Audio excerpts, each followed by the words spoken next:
नमस्कार. आज आपण जी कथा ऐकायची आहे ना, ती उर्मिला भुरके यांच्या थोडं नवं थोडं जुनं या कथासंग्रहामधली आहे. कथेचं नाव आहे गुरुपौर्णिमा. करायची मग कथेला सुरुवात? करूया. संध्या सोसायटीच्या बागेतल्या बाकावर बसून गुरुसोबत आकाशातल्या चांदण्या बघत होती. त्याच्या ओठांच्या कडेवरचं हसू तिनं डोळ्यांच्या कडांनीच टिपलं होतं. काय झालं? पौर्णिमा स्वतः पौर्णिमेला न्याहाळताना बघून हसू आलं. हे निव्वळ कौतुकाचं हसू आहे बरं, नाहीतर चिडून अंगावर येशील माझ्या. ती शुभ्र हसली. खरे दात आहेत की कवळी? त्यानं विचारलं. तुझ्या अर्ध्या राहिलेल्या केसांसारखे अर्धेच उरलेत. गुरु, तुला खरंच असं वाटतं का की इतकं आयुष्य जगलोय आपण? म्हणजे आपण जेव्हा लहान होतो ना, तेव्हा 70तला माणूस म्हणजे आपल्यासाठी जख्खम म्हातारा असायचा रे. पण आज जेव्हा मी तुला बघते, तेव्हा तू माझ्यासाठी म्हातारा नाही आहेस. तू फक्त गुरु आहेस बघ. हम्म. मलाही तू म्हातारी आहेस असं नाही वाटत. तुझे तर पूर्ण केस पांढरे झालेत. पण तुझ्या चेहऱ्यावरची चमक अजूनही तशीच आहे, या पौर्णिमेसारखी. तू फ्लर्ट करतोयस का माझ्याशी? तिने त्याला पॉइंट आउट करत चिडवलं. त्याला तिच्या आविर्भावाची गंमतच वाटली. पिठूर चांदण्यांची छान रात्र, त्या प्रकाशात दिसणाऱ्या उंच इमारती, दूरवर पसरलेली शांतता, थंड हवेला येणारा झाडाझुडपांचा अनवट गंध, सगळं कसं गूढ, गहिर, हवं हवस. आज गुरुपौर्णिमा, तो म्हणाला. तुला आठवतंय? तिच्या चेहऱ्यावर दिसणाऱ्या कुतूहलानं त्याला एकदम तरुणच झाल्यासारखं वाटलं. आपल्या घरातले चिडवायचे आपल्याला गुरुपौर्णिमा म्हणून.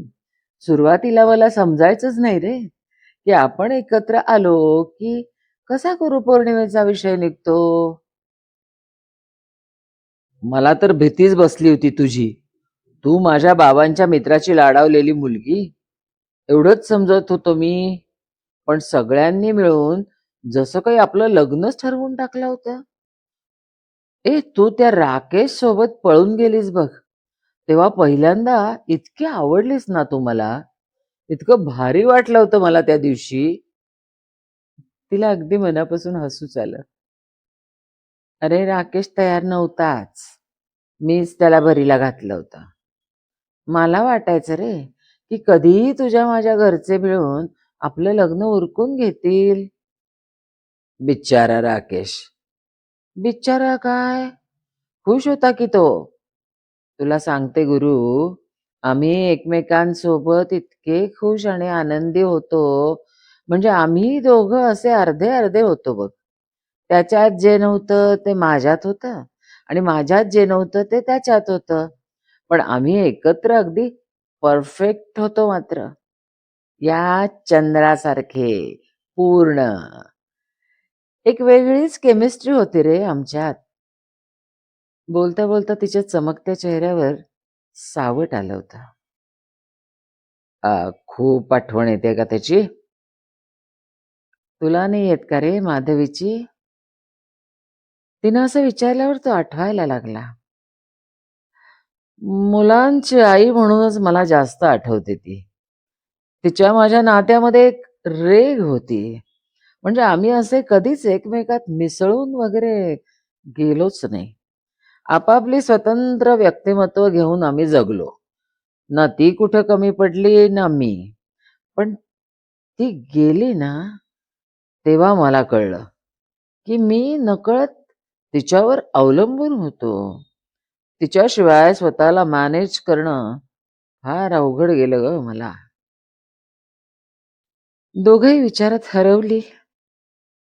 काही वेळानं ती म्हणाली, फुल ऑफ लाईफ जगताना सगळं अचानक कसं ठप्पच झालं बघ. अजून खूप काही करायचं होतं, शिकायचं होतं. पण आता एकट्यानं कंटाळा येतो बाई. अगदी कधी-कधी जगण्याचा सुद्धा. तिचा हसरा चेहरा आता एकदम म्हातारा दिसत होता. त्याला उदास वाटलं. मुलांच्या जगण्यात आपण फक्त आहेत या शब्दापुरते उरले आहोत आता. दोघांची मनं ओली झाली होती. काही क्षण शांततेत गेले. मग अचानक त्याने दमदार आवाजात सुरुवात केली. My name is Ozymandias, King of Kings. Look on my words, ye might and disappear. Nothing beside remains. Round the decay of that colossal wreck, boundless and bare. The lone and level sands stretch far away. तो थांबला. शेली? तिनं विचारलं. त्यानं मान हलवली. तू खूप छान शिकवायचास ना? मी ऐकलं होतं की इतर क्लासची मुलं तुझ्या तासाला मुद्दाम येऊन बसत होती म्हणून. मलाही शिकायचं होतं खरं म्हणजे लिटरेचर. मला खूप आवडतं ग शिकवायला.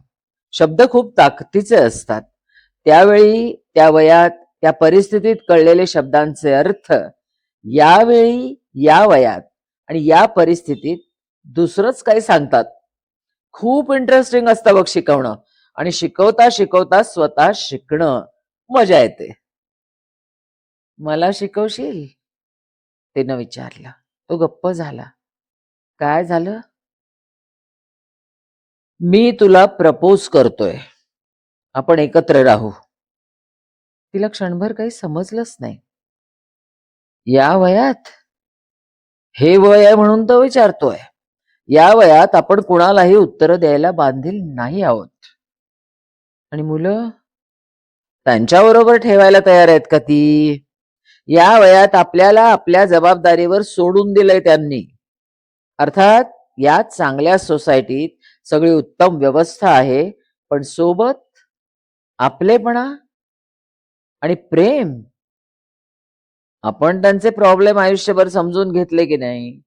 त्यांनी समजून घेतलं पाहिजे आता. मला भीती वाटते पण. मी आहे, तो ठामपणे म्हणाला. खूप दिवसांनी तिला ते शब्द ऐकून एकदम मोकळं मोकळं वाटलं. मग? त्यानं विचारलं. ती म्हणाली, काही नाही, आज गुरुपौर्णिमा. एवढंच बोलून ती गुरुकडं बघत पौर्णिमेसारखं शुभ्र शुभ्र हसली. थोडं नवं, थोडं जुनं. उर्मिला भुरके यांच्या या कथासंग्रहातली गुरुपौर्णिमा ही कथा आत्ताच आपण ऐकलीत. कथा कशी वाटली? अभिवाचन कसं वाटलं? कमेंटमध्ये जरूर सांगा. नमस्कार.